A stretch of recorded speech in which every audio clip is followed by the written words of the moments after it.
Everyone, Regal Reviews here. It is that time of the week when I do my Damien recap. So, interesting episode. It wasn't quite as scary as Glenn described that this week's episode would be. It was more. I had to look away at one point because I wasn't scared, but I just was grossed out by it. But it basically starts off with where we left off of last week with Damien in his dream, and he's in the psych ward now because he has, I guess, it's a 72-hour hold, and all these people are around him saying these things about Damien, and when they go to lunch, the one guy wants to pray, and it just made me think of when, I think it was like the second episode when Anne says, God, I'm not a fan, and when Damien didn't want to pray with him, that just made me think of that. But he does get released from the hospital, and I don't know, it seems like in every episode, like, Damien is, like, undressing himself, like, you see his, like, muscles or whatever, so,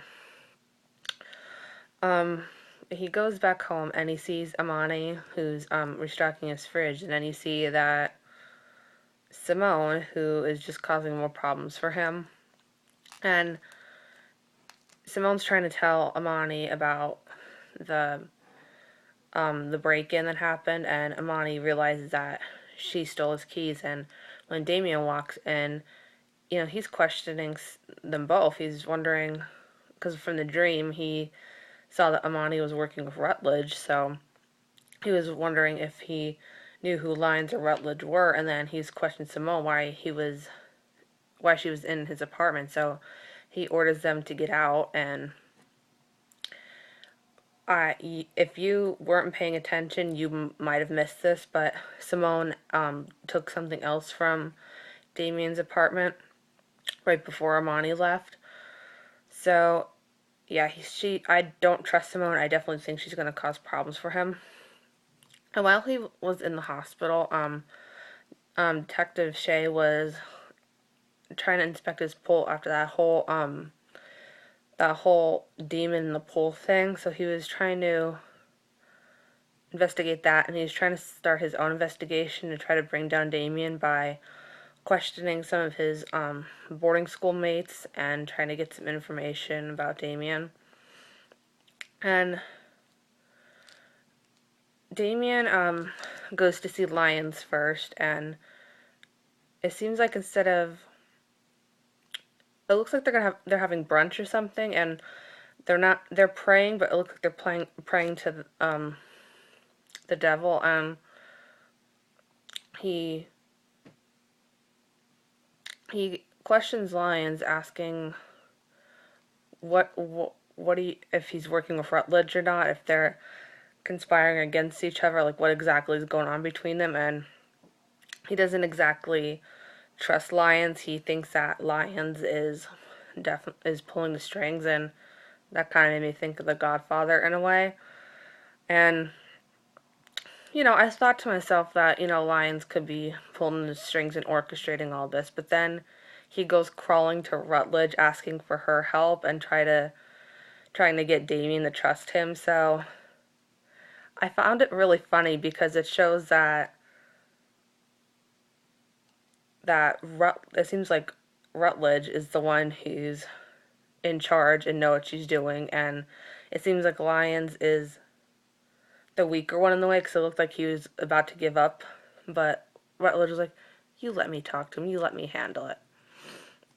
That was funny. And this old lady, who's apparently named Myrtle, I believe, I could be wrong, but I've no clue who she is, but apparently she hasn't spoken in years, and she finally said something to Damien, which makes Damien go back to the old lady while Rutledge and Lyons are having their meeting, and she tells Damien about the serpent and tells him that Lyons is the serpent, and it was kind of complicated. Like, the one thing that can get him is a butcher's knife, and that he wants Damien on his side so he can get a crown, I was a little bit confused about that, so hopefully the creators or writers of the show can clarify that a bit. Um, we didn't see much of Amani in that episode, but we saw the nun that we saw in previous episodes. She is kind of following Simone around.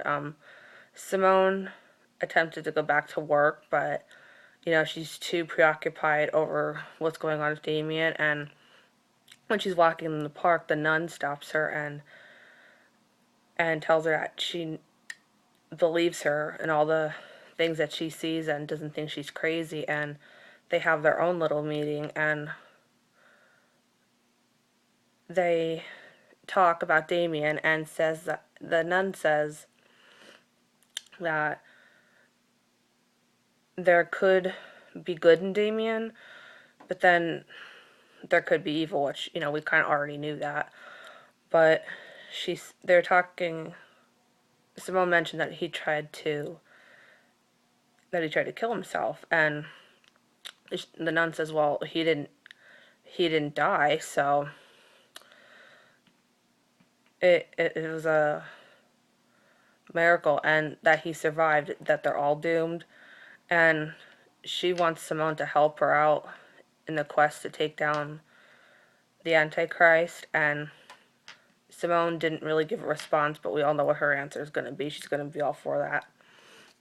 So Rutledge then goes...